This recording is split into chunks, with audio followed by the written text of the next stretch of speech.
Au-dessus du ciel bleu glacé, Ouranos contemplait le monde qu'il dominait, mais quelque chose en lui avait commencé à se mouvoir, une inquiétude subtile que même un dieu primordial ne pouvait dissiper.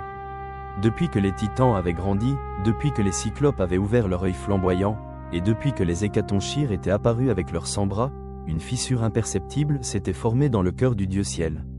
Pour Gaïa, ces êtres représentaient la vie, la croissance et l'ordre naturel de la création.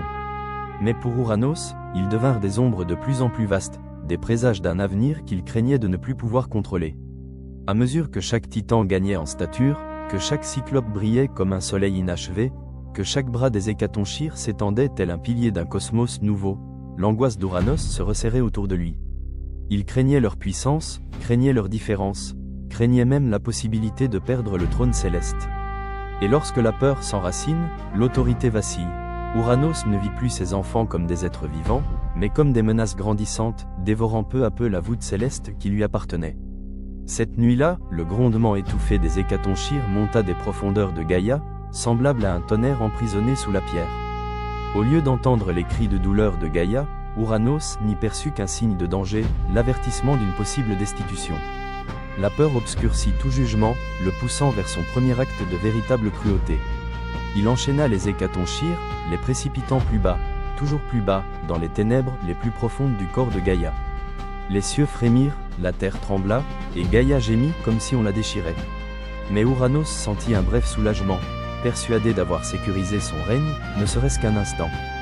Pourtant, en cet instant même, Gaïa comprit que le ciel n'était plus un protecteur, mais un ennemi de la vie.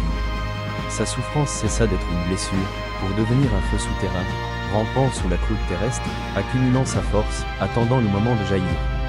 Au cœur de cette douleur, un titan écoutait plus attentivement que les autres. Le plus jeune, le plus rusé, et le plus ambitieux d'entre eux.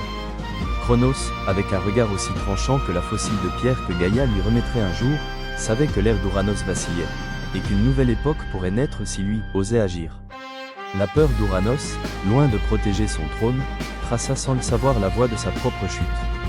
Tandis que le ciel se refermait dans sa certitude, Ouranos ignora que, par l'emprisonnement de ses propres enfants, il venait déjà de sceller le destin de son règne. Et dans les profondeurs ténébreuses, le murmure de Gaïa se fit plus intense, devenant un plan, un appel, une rébellion prête à remodeler l'ordre du cosmos. Les prémices du renversement avaient déjà commencé.